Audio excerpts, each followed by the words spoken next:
নৈরাজ্যের Bangladesh, jail ভেঙে পালানো ৭৮ জন জঙ্গি এখনো বাংলাদেশে ঘুরছে। বাংলাদেশে একের পর এক জেল ভেঙে বুক ফুলিয়ে ঘুরে বেড়াচ্ছে একাধিক বন্দী। ৬ আগস্ট সকালে আপনারা জানেন কাশিমপুর হাই সিকিউরিটি জেল থেকে পালিয়ে যায় ১৯৯ জন জঙ্গি, তাদের কোনো হদিশ নেই। নরসিংদী জেলা কারাগার থেকে ৮২৬ জন বন্দী উধাও হয়ে যায় এবং জেল থেকে লুট হয় ৮৫টি আগ্নেয়াস্ত্র, ৮,০০০-এর বেশি কার্তুজ। এখনো ঠিক কতজন জেলবন্দী আসামি পালিয়েছে তা নিয়ে জেল কর্তৃপক্ষ নিশ্চিত তো নয়, কোনো সদুত্তর দিতে পারেনি। কুষ্টিয়া জেল থেকেও ৮৭ জন বন্দী পালিয়েছে।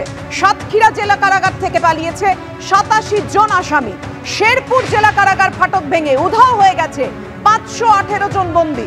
অর্থাৎ বুঝতেই পারছেন একের পর এক কারাগার থেকে এতজন বন্দী পালিয়েছে, এতজন জেল থেকে উধাও হয়ে গিয়েছে, তাদের কোনো খবর নেই সরকারের কাছে। পালানোর আগে বহু জেলেই তারা আগুন জ্বালিয়ে দিয়েছে, ভাঙচুর চালিয়েছে।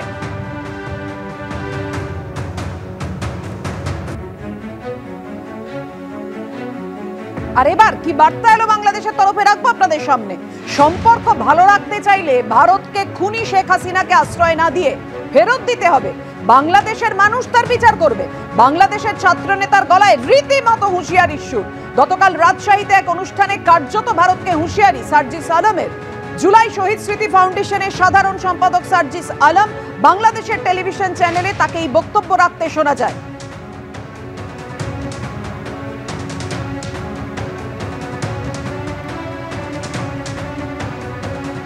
অর্থাৎ একের পর এক হুঁশিয়ারি চলছে, সেই সঙ্গে আশঙ্কার জায়গাটা কতটা তীব্র হচ্ছে বুঝতেই পারছেন, কারণ এই নৈরাজ্যের বাংলাদেশে জেল থেকে একের পর এক জঙ্গি পালিয়েছে। কথা বলবো, আমাদের সঙ্গে রয়েছেন আমাদের প্রতিনিধি রাজশ্রী দত্তগুপ্ত। রাজশ্রী, হুমকি হুঁশিয়ারির পাশাপাশি জেল থেকে পালানো এতজন বন্দী, তারা কোথায় রয়েছে কেউ কিচ্ছু জানে না। আশঙ্কার জায়গাটা তো চরমে। দেখো, সার্বিকভাবে একটা উদ্বেগ উৎকণ্ঠার পরিবেশ তৈরি হয়েছে। একদিকে একের পর এক বন্দী, হাজার হাজার শয়ে শয়ে বন্দী বিভিন্ন জেল থেকে পালিয়ে গিয়েছে। এর মধ্যে ফাঁসির সাজাপ্রাপ্ত বন্দীরাও ছিল এবং তাদের অধিকাংশই এখনো পর্যন্ত তাদেরকে ধরা সম্ভব হয়নি এবং অনেক সন্ত্রাসের কাজে অভিযুক্তরা তারা সাজাপ্রাপ্ত হয়েছিলেন, অনেকে বিচারাধীন বন্দী ছিলেন। এরা বিভিন্ন দিকে ছড়িয়ে গিয়েছে। এটা ভারত বাংলাদেশের সম্পর্কের ক্ষেত্রে যেমন এবং নিরাপত্তার প্রশ্নে তেমন একটা গভীর উদ্বেগের বিষয়।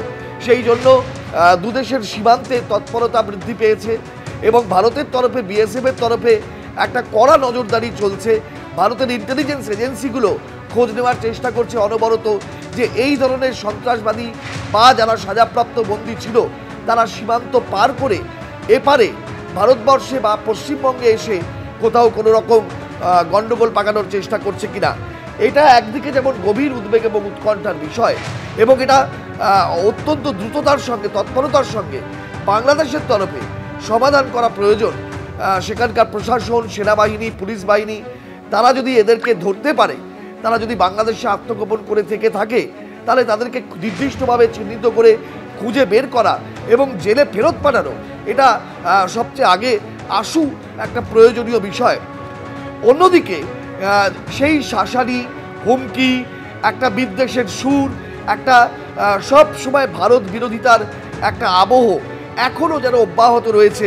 বারবার বিভিন্ন রাজনৈতিক দল থেকে শুরু করে গণসংগঠন প্রত্যেকের নেতার মুখে, কর্মীদের মুখে এবং এমনকি আধিকারিক যারা সেই সব সংগঠন এবং দলের, তাদের মুখে বারবার শোনা যাচ্ছে এবং প্রকাশ্য ভাষণে, বক্তৃতায় তারা এই ভারত বিদ্বেষের সুর চড়াচ্ছেন ক্রমশ। যেমনটা আজকে আমরা প্রকাশ্যে দেখলাম যে জুলাই শহীদ স্মৃতি ফাউন্ডেশনের সাধারণ সম্পাদক বলছেন ভারত যেখানে সব সময় কূটনৈতিক সম্পর্ক এবং দ্বিপাক্ষিক সম্পর্কের আবহ বজায় রেখে বাংলাদেশকে এই পরিবেশে, এই উদ্ভূত পরিস্থিতিতেও তারা আবেদন করছে যাতে বাংলাদেশের সংখ্যালঘুদের নিরাপত্তা নিশ্চিত হয় এবং যাতে আর অশান্তির ঘটনা না ঘটে, দুদেশের মধ্যে মৈত্রীর সম্পর্ক স্থাপিত হয়। উল্টো দিকে বাংলাদেশের তরফে যারা রাজনৈতিক দল রয়েছেন, অন্যান্য সংগঠন রয়েছেন, এমনকি অন্তর্বর্তী সরকারেরও অনেক শরিক সংগঠনের তরফেও এই একটা অন্যরকম পাল্টা হুঁশিয়ারির সুর শোনা যাচ্ছে। এইখানটাতেই কিন্তু শান্তি প্রতিষ্ঠা বা মৈত্রী ভ্রাতৃত্বের যে সম্পর্ক ফিরিয়ে আনার একটা চেষ্টা ভারত করছে, তার মাঝে প্রতিবন্ধকতার হিসাবে এই বিষয়গুলো দাঁড়িয়ে যাচ্ছে। এটা অন্তর্বর্তী সরকার যারা বাংলাদেশে এখন ক্ষমতাসীন তাদেরকেই উদ্যোগ নিতে হবে, পদক্ষেপ করতে হবে যে এগুলোকে প্রশমিত করার এবং ভারতের সাথে মৈত্রীর সম্পর্ক যাতে আবার ফিরে আসে সেই চেষ্টা করার। কিন্তু এখনো পর্যন্ত সেই সদর্থক পদক্ষেপ কোথাও কোনো ভাবেই পরিলক্ষিত হচ্ছে না। এটাই কিন্তু আরেকটা উদ্বেগের বিষয়। একেবারেই তুমি যে কথা বলছিলে রাজস্বী, যে সার্বভৌমত্ব ঐক্যের কথা তারা মুখে বলছে বটে, কিন্তু তারা এই যে অশান্তি বা এই যে একের পর এক বন্দী পালিয়ে যাচ্ছে, এই যে উদ্বেগের জায়গা তৈরি হয়েছে, তারা তো স্বীকারই করছে না। উল্টে তারা বলছে ভারত যাতে কোনোভাবেই তাদের বিষয়ে নাক না গলায়।